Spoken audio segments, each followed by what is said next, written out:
그리스도인들은 이 세상을 살아갈 때에 단지 생존을 위해 살아가는 사람들이 아니라 이 세상 한복판에서 온전히 하나님을 섬길 뿐만 아니라 승리로 나아가기 위해 부름받은 사람입니다. 이 세상은 인간의 죄로 말미암아 죽음이 왔지만 예수 그리스도의 부활을 통해 또한 죽음으로부터 승리도 하나님께서 베풀어 주셨습니다. 그리스도인들은 그러므로 죽음이 가득한 세상에서 단지 생존하며 살아가지 않고 그 넘어 승리를 바라보며 또 나 혼자 승리하지 않고 많은 사람들이 이 승리를 경험할 수 있도록 또 이 승리의 축제를 함께 나누며 살아갈 수 있도록 인도해 가는 사람들이 바로 그리스도인 줄 믿습니다. 사울 왕은 하나님께 왕으로 부름받았지만 그래서 하나님이 왕으로 그를 세우셨지만 그는 항상 하나님의 뜻에 어긋나서 사람의 마음과 사람의 생각으로 그 이스라엘 백성들을 인도해 가는 것을 보게 됩니다. 그래서 암몬 왕 나하스와 전쟁이 벌어졌을 때에 하나님의 도우심으로 크게 승리를 하지만 블레셋이 쳐들어왔을 때에 이 블레셋과 싸우기 위해 길갈로 가서 사무엘이 오기를 기다리다가 오지 않자 사울 왕이 번제와 화목제를 가져오라 해서 본인이 제사를 드림으로 해치워 버리고 그리고 싸우지도 못하고 두려움 속에 갇혀 있게 되는 것을 보게 됩니다. 왜 사울이 길갈에 가서 번제와 화목제를 자기가 드렸습니까? 왜 길갈에 가서 사무엘을 기다리다가 시간이 되자 정한 기한에 오지 않은 사무엘을 더 이상 못 기다리고 자기가 번제와 화목제를 드렸습니까? 길갈은 사무엘이 사울을 왕으로 세우고 나라를 새롭게 하기 위하여 처음으로 번제와 화목제를 드린 곳입니다. 그리고 그 길갈은 하나님의 도움이 임한 곳이고 또 하나님께서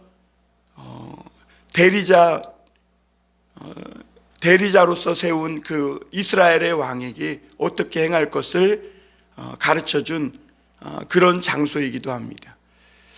그래서 이 사울은 그 의례를 따라서 길갈로 가서 사무엘을 기다렸지만 정한 기한에 오지 않자 자기가 하지 못할 일을 행함으로 사무엘에게 이제는 왕의 나라가 길지 못할 것이라 하나님께서 자기 마음에 합한 왕을 이미 찾으셨다고 이렇게 하면서 길갈을 떠나 사무엘은 자기 있는 곳으로 돌아가 버리고 그럼에도 불구하고 사울은 하나님의 은혜를 간구하지 않고 자기 눈에 보이는 백성들이 몇 명이나 있나 숫자를 계산하며 세보니까 600명가량이었다고 이렇게 말씀하고 있습니다.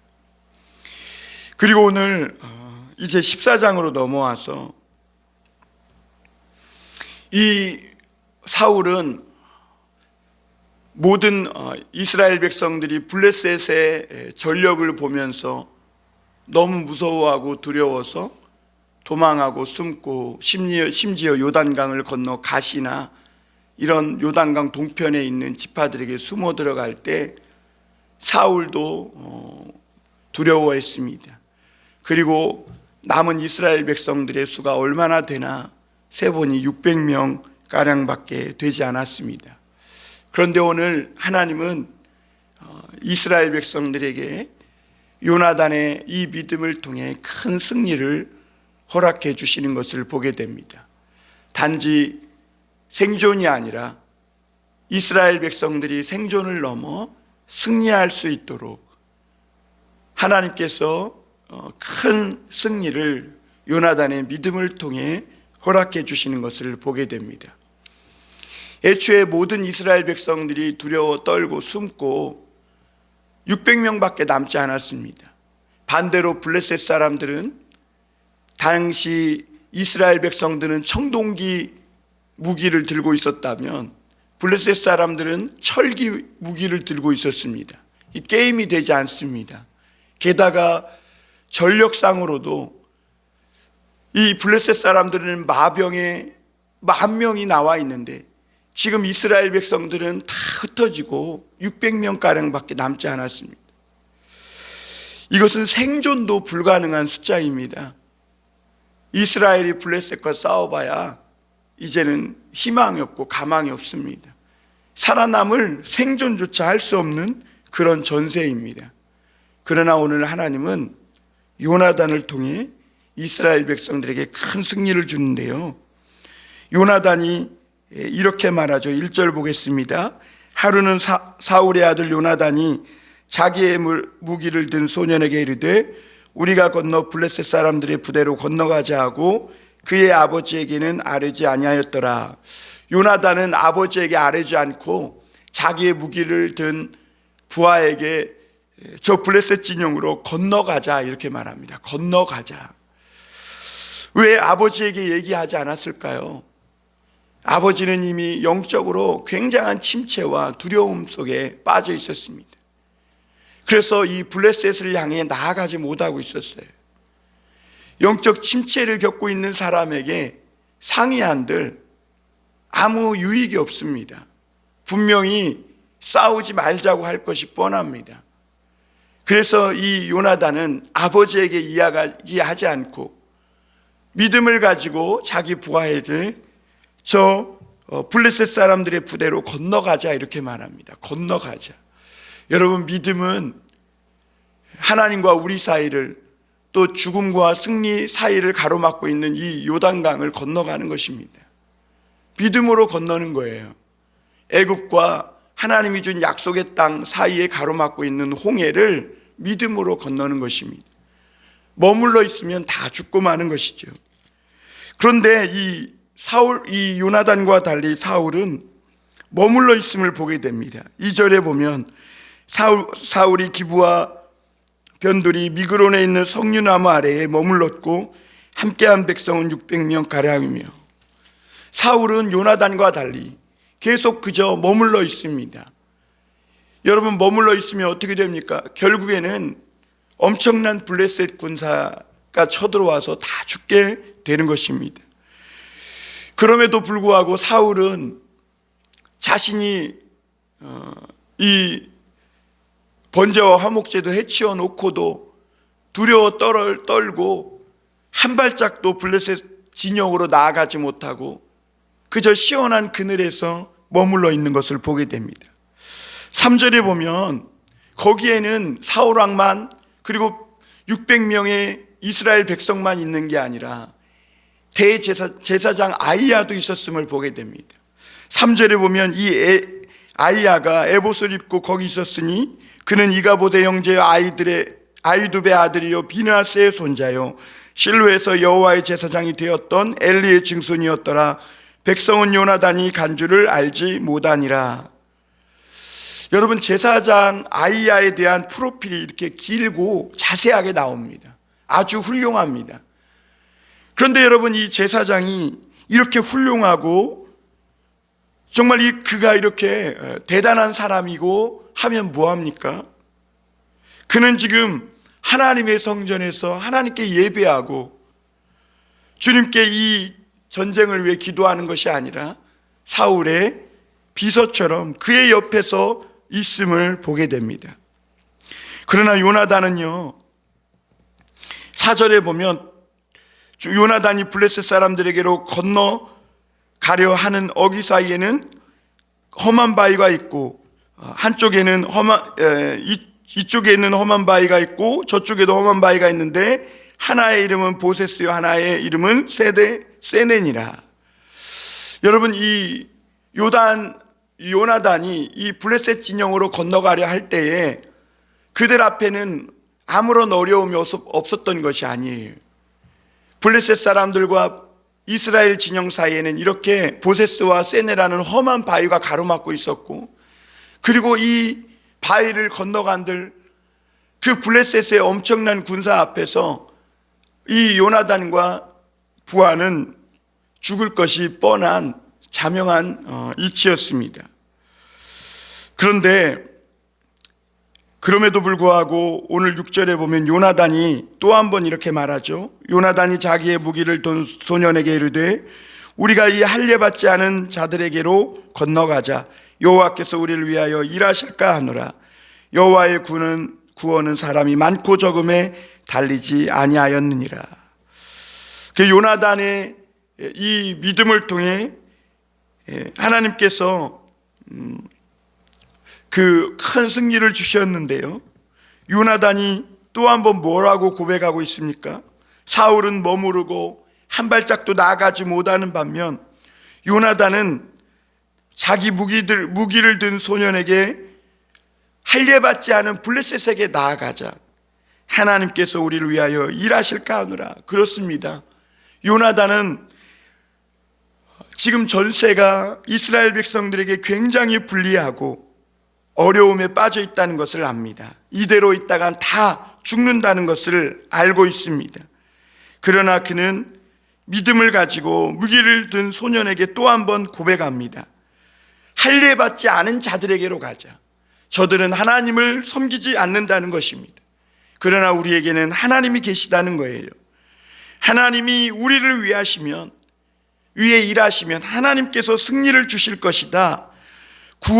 여호와의 구원이 사람이 많고 적음에 달리지 아니하였다. 이렇게 믿음으로 고백하고 있는 걸 보게 됩니다. 여러분, 승리를 경험하려면 이렇게 믿음으로 나아가야 합니다. 배도 물이 들어올 때 노져야 한다고, 우리가 자전거를 타도 등 뒤에서 바람이 불면 앞으로 나아가는 힘이 강하듯이 오늘 이 요나단은 이스라엘 백성들과 함께하는 이 하나님을 의지하고 그들과 블레셋 사람들의 사이를 가로막고 있는 이 험한 바위를 기어 올라서 블레셋 진영, 다시 말하면 하나님을 믿지 않는 그들에게 가서 그들과 싸우자, 이렇게 말합니다. 왜냐하면 하나님은 우리와 함께 하시고 하나님께서 불쌍한 우리들이 주님을 의지하고 할례받지 않는 저들에게 나아갈 때 주님께서 일하실까 하노라. 그러면서 하나님의 구원이 사람의 많고 적음에 달리지 않았다. 믿음으로 하나님을 의지하고 하나님과 그들 사이에 가로막고 있는 이 모든 장벽을 넘어 주님께로 향할 때 하나님은 단지 생존이 아니라 그들이 예상하지 못했던 엄청난 큰 승리를 주시는 하나님이심을 그가 고백하고 있는 것입니다. 그리고 생존에서 승리로 나아가는 이 요나단의 믿음으로 하나님이 큰 승리를 주셨다면 또한 하나님은 그 승리를 거둘 수 있는 조력자도 붙여주시는 것을 보게 됩니다. 7절에 보면 요나단의 부하가 이렇게 말하죠. 무기를 든 자가 그에게 이르되 당신의 마음에 있는 대로 다 행하여 앞서가소서. 내가 당신과 마음을 같이하여 따르리이다. 여러분, 사실 이 말은 하나님의 동역자인 사울 왕이 고백해야 하는 거예요. 하나님 앞에 하나님 마음에 있는 대로 다 행하옵소서. 내가 하나님의 마음과 함께 하여서 하나님을 따르겠습니다. 이렇게 고백해야 되는 거예요. 그런데 사울은 그러지 못했습니다. 자기가 조력자요 동역자임에도 불구하고 주인 행세를 하고 있고 눈에 보이는 대로 그는 전세가 유리하면 싸우지만 전세가 불리하면 침체되어 있고 주저앉아 있는 믿음이 나약한 그런 믿음 없는 모습을 보이고 있습니다. 그러나 요나단의 오늘 부하는 이 요나단에게 훌륭한 조력자가 되어 주었습니다. 건너가면 죽는 거예요. 그리고 블레셋 땅까지 가기도 전에 험한 바위에서 기어오르다 떨어져 죽을 수도 있는 거예요. 요나단의 부하는 요나단과 함께 행하지 않을 수많은 이유가 있어요. 그럼에도 불구하고 이 무기를 든 요나단의 부하는 요나단에게 당신의 마음에 있는 대로 다 행하라고, 내가 당신의 마음을 같이하여 따르리이다. 그렇습니다. 하나님은 여러분 혼자 승리하게 하시지 않아요. 훌륭한 믿음의 동역자를 붙여서 하나님의 놀라운 일을 행하게 하십니다. 하나님의 일은 혼자 하고 혼자 영웅이 되는 것이 아니에요. 믿음의 훌륭한 조력자들과 함께 하나님의 큰 승리를 이뤄가는 것입니다. 오늘 요나단이 이렇게 생존을 넘어 이스라엘 백성들에게 큰 승리를 가져올 수 있었던 것은 그에게는 이렇게 믿음의 훌륭한 조력자가 있었음을 보게 됩니다. 그래서 요나단은 블레셋 사람들에게 건너가되 어떤 한 사인을 정합니다. 우리가 그들에게 보일 텐데 그들이 만약에 우리에게 내려오겠다 그러면 이것은 하나님의 도우심이 아니라고, 우리 곳으로 다시 돌아오고, 만약에 올라오라 그러면 이것은 하나님께서 주신 사인이라고 하고 가서 싸우겠다, 이렇게 말합니다. 여러분, 어떻게 보면 요나단은 하나님의 증표를 거꾸로 얘기한 겁니다. 여러분, 싸우러 갈 때에 밑에서 바위를 기어오르고 있는데 위에서 창을 던지고 칼을 휘둘러서 위에서 싸우는 게 유리합니까? 아니면 올라와서 싸우자 그러는 게 유리합니까? 물론 당연히 기어오르고 있을 때 위에서 아래를 치는 게 훨씬 더 싸움에서는 유리합니다.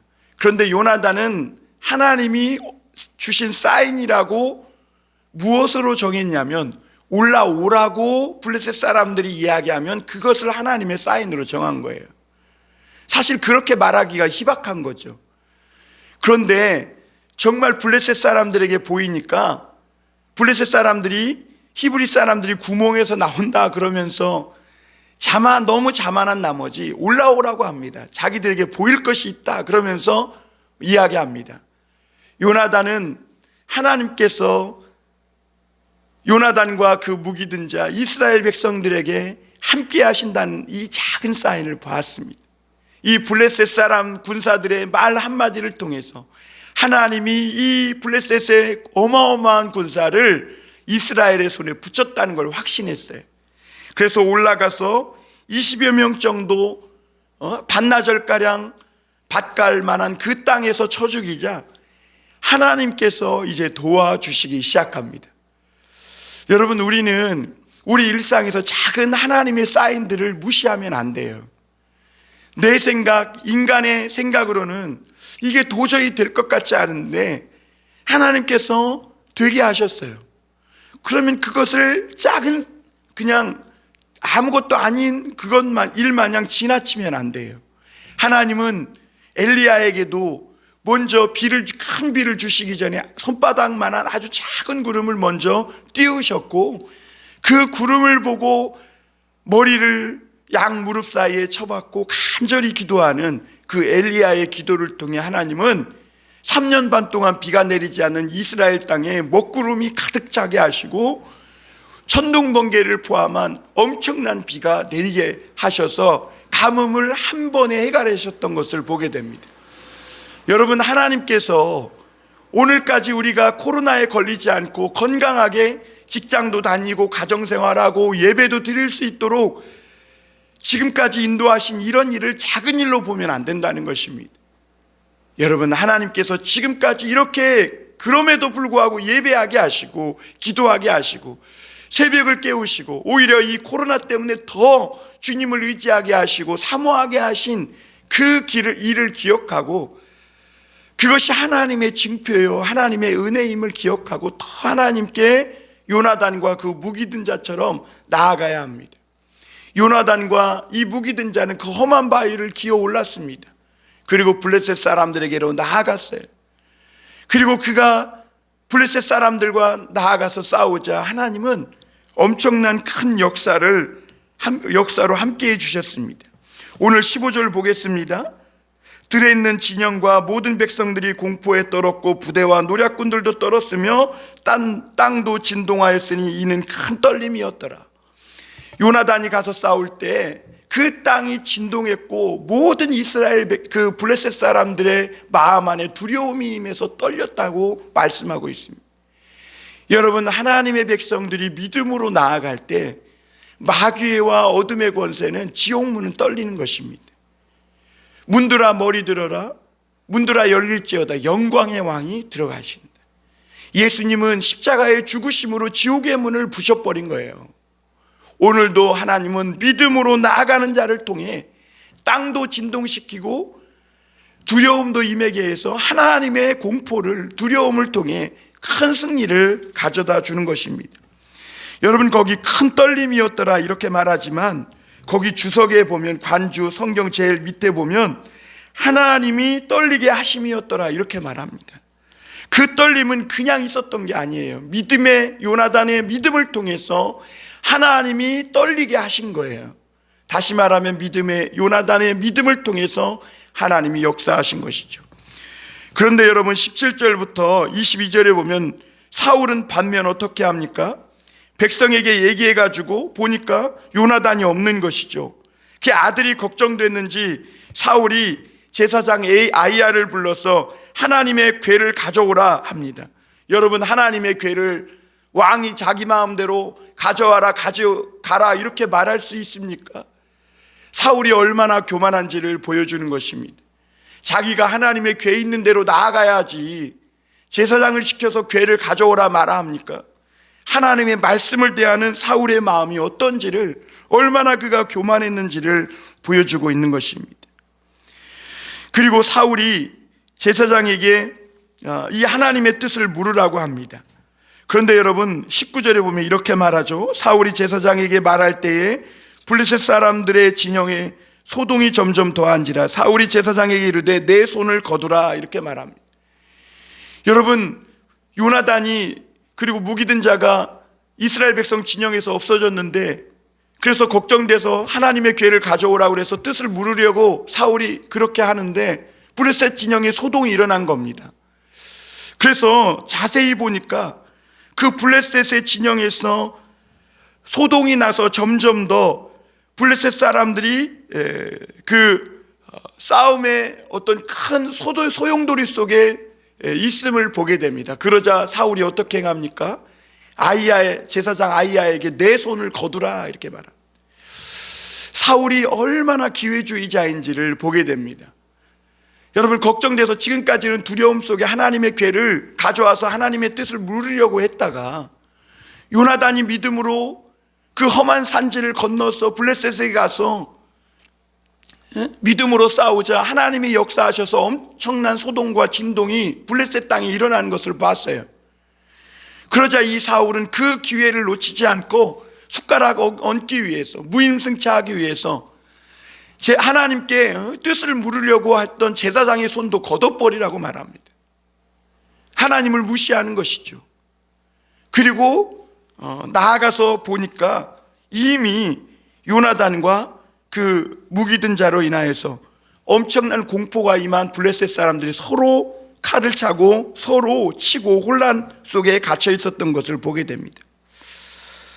그리고 결국에는 큰 승리를 거두게 됩니다. 생존만 해도 다행이었다고 생각할 이 전투에서 하나님은 요나단의 믿음에 큰 승리를 거둔 것입니다. 그러나 사울은 기회주의자입니다. 기회를 따라 자기가 믿음으로 이루려고 하나님 앞에 엎드려 기도하는 것이 아니라 다 된 밥에 숟가락 얹어서 그것을 먹고자 합니다. 23절에 보면 이렇게 말하죠. 여호와께서 그날에 이스라엘을 구원하심으로 전쟁이 베더인을 지나니라. 이스라엘의 왕이 누구인지를 하나님께서 보여주십니다. 사울이 이스라엘 백성들을 구원한 것이 아니라 여호와께서 그날에 이스라엘을 구원하셨다 이렇게 말합니다. 이스라엘 백성들은 자기들 눈에 보이는 왕이 필요하다고 해서 사울을 왕으로 세웠지만 사울은 아버지의 암나기도 찾지 못했던 것처럼 이스라엘 백성들도 구원해내지 못했습니다. 왜냐하면 이스라엘의 진정한 왕은 여호와 하나님이시기 때문에 그렇습니다. 오늘 하나님은 요나단의 그 믿음을 통해 하나님의 뜻과 함께한 그 요나단을 통해 큰 승리를 거두게 하셨고 그리고 하나님께서 이스라엘 백성들을 구원하신 것이죠. 여러분, 하나님은 오늘도 믿음을 통해 하나님께 나아가는 그 사람들을 죽어야 할 상황에서도 단지 생존이 아니라 생존을 넘어 큰 승리로 나아가게 하시는 하나님이신 줄 믿으시길 바랍니다. 기도하겠습니다.